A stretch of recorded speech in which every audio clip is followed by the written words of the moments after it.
अस्सलाम वालेकुम दोस्तों, तव्हां ॾिसी रहियो टेक्निकल साइंस चैनल ऐं मां आहियां तव्हांजो दोस्त आलमगीर असद। अॼु मां तव्हांखे ॿुधाईंदुमि त पंहिंजे PC में सिंधी कीअं लिखिजे ऐं उहो कीअं इस्तेमालु थींदी आहे, उनजो सॼो तरीक़ो तव्हांखे ॿुधाईंदुमि। गूगल ते तव्हां लिखंदा सिंधी MB सिंधी, ठीकु आहे।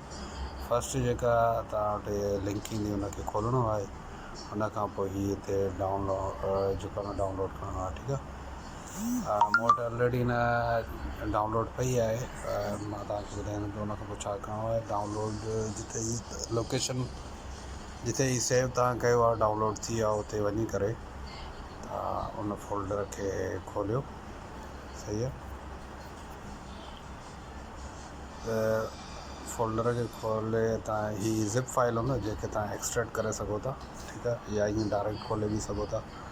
इन खां पोइ तव्हां जेको हिन में फोल्डर पियो आहे, इन में हीअ जेके बि आहिनि इहे फॉन्ट इहे लिखियलु हिते इंग्लिश में आहे, पर इहो तव्हां जॾहिं हिनखे इंस्टॉल कंदव त तव्हां हिनखे वर्ड में या एक्सेल में या जिते बि जेको आहे तव्हां हिनखे करे सघो था। इन्हनि सभिनी खे तव्हां 1 बाय 1 इंस्टॉल कयो।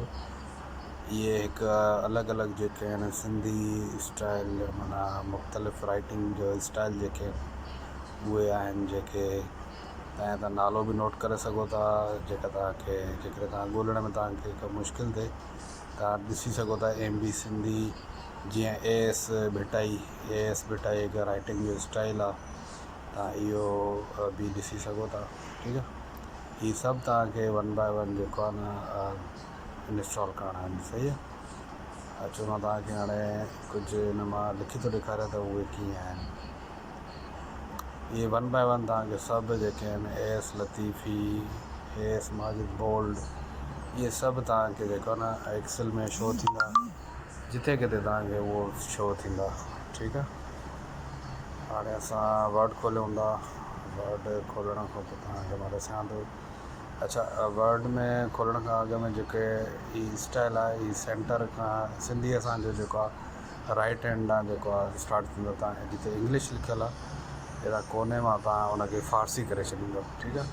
फ़ारसीअ खां पोइ तव्हां हिनखे जेको राइटिंग स्टाइल आहे उहो राइट हैंड ते रखिणो आहे, ठीकु आहे। जीअं ही MB सिंधी आहे, हिते मूं सिलेक्ट कयो आहे, त हाणे मां तव्हांखे लिखी ॾेखारियां थो, ठीकु आहे। अच्छा, कीबोर्ड जेकॾहिं तव्हांखे सम्झ में न अचे त तव्हां 1 बाय 1 ट्राई बि करे सघंदा आहियो। हिन में हिकु पिक्चर जेको ज़िप फाइल आहे, उन में हिकु कीबोर्ड बि आहे, ठीकु आहे।